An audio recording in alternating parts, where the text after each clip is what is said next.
Hello. So today I'm going to try my first YouTube tag. My friend Rachel Wagner just did a My Life in Movies tag. I'll put a link to that down below. And at the end of her video she invited anyone to give it a go themselves. So that's what I'm going to do today. So let's take a look at these questions. Number 1, first steps. The first film you remember seeing as a kid. Apparently the first film I went to see in the cinema was DuckTales Treasure of the Lost Lamp, but technically I don't remember seeing that. The first film I do remember seeing is An American Tail, Five All Goes West, and after that I think it was Home Alone 2, and after that it was mostly Disney films from my childhood.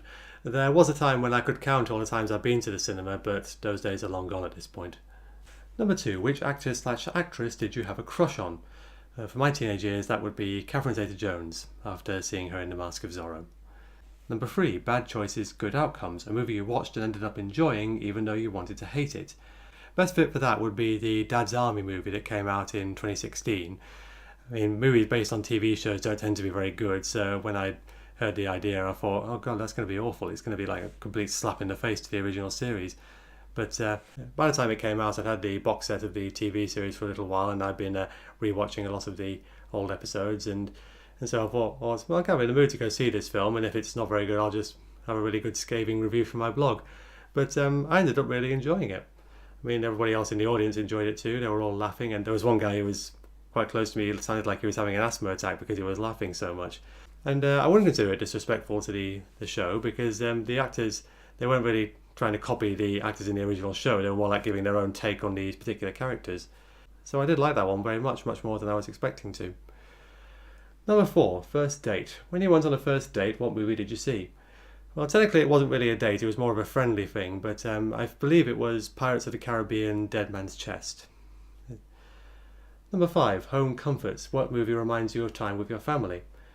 Well, there's 2 that kind of spring to mind here. The first is Top Gun, because that was on quite a lot in our house. I mean, when my dad had ever done something to upgrade the sound system on our TV, he would always put Top Gun in, back when we still had VHS tapes. And you get to that bit in the opening credits where the plane's afterburners start lighting up and you'll be able to get the full effect of whatever he'd done with the sound.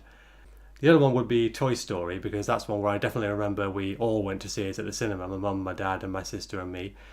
I just remember how much we were blown away by that film, and we were all talking about it for ages afterwards. I mean, again, my daddy would talk about it a lot. He'd always say to people it's wasted on kids, and back then I didn't quite understand what he meant. Number 6, first heartbreak. What movie really upset or hit you more than you thought? Well, in terms of hitting me more than I thought, that would definitely be this film called Life is Beautiful, which is an Italian film. And I didn't know anything about that film when I first sat down to watch it, and it kind of lulled me into a false sense of security, really. Because the first half is basically this romantic comedy about this nice guy who's a bit of a clown, and he's going after this woman that he likes, and then about halfway through we skip forward a few years and they've gotten married and they've had a son and everything's pretty happy, and except he's Jewish and they're living in Italy during World War II, so then they all get sent to a concentration camp. At which point the movie becomes, well, pretty devastating. I mean, the dad's still like making jokes and playing games like he did before, except now he's doing it to shield his little boy from the horrors that are going on around them. It's just this incredibly painful film that hit me much harder than I was expecting to, much harder than most movies do. Number 7, leaving home. What movie was the first you watched without your family? Technically the first one I saw without my family, or at least that I can remember seeing without them, was The Lion King, because the first time I saw that movie was actually a class trip where me and my class actually all went to the cinema to go and see this film and then write a little bit about it afterwards.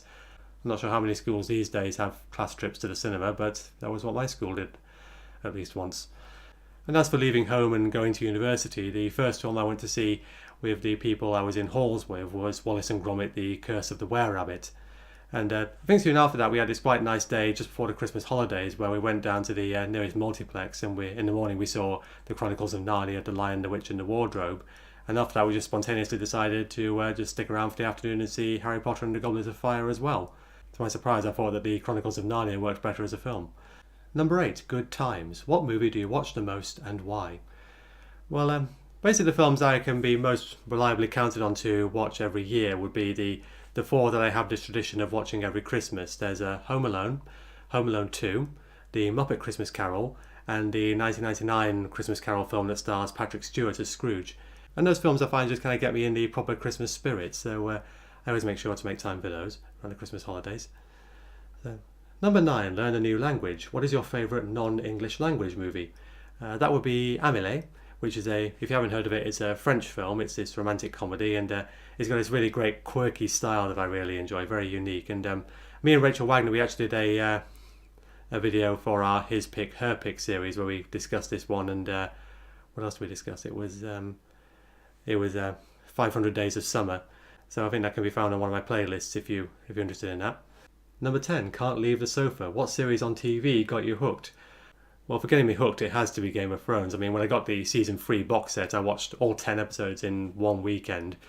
Season 4, I think, spread it out a little bit more, but it still took me less than a week. So yeah, I love my Game of Thrones.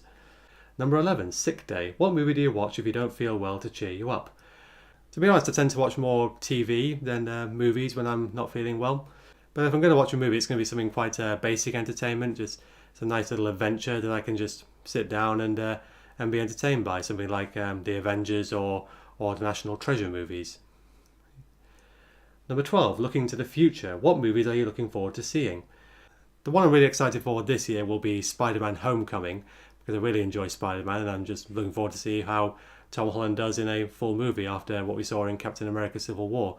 Looking a little further forward to next year, I'm really looking forward to the adaptation of Ready Player One, because I listened to the audiobook quite recently and I absolutely loved that, and I think you can make a really fantastic movie like that.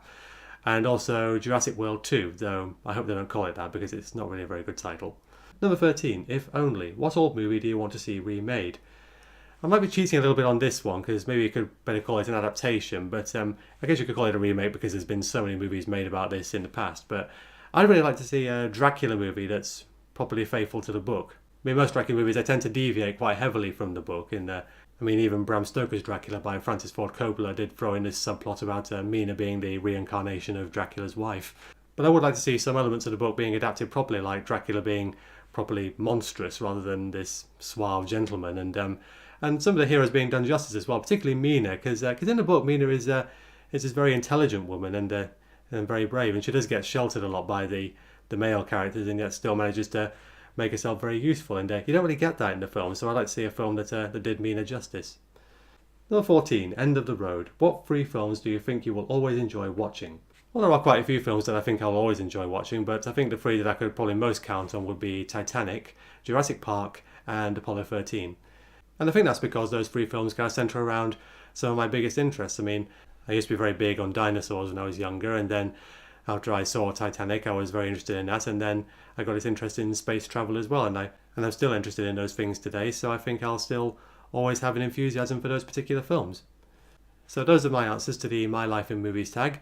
If you're interested in giving it a go, then please do so, and let me know about it. So thank you for watching.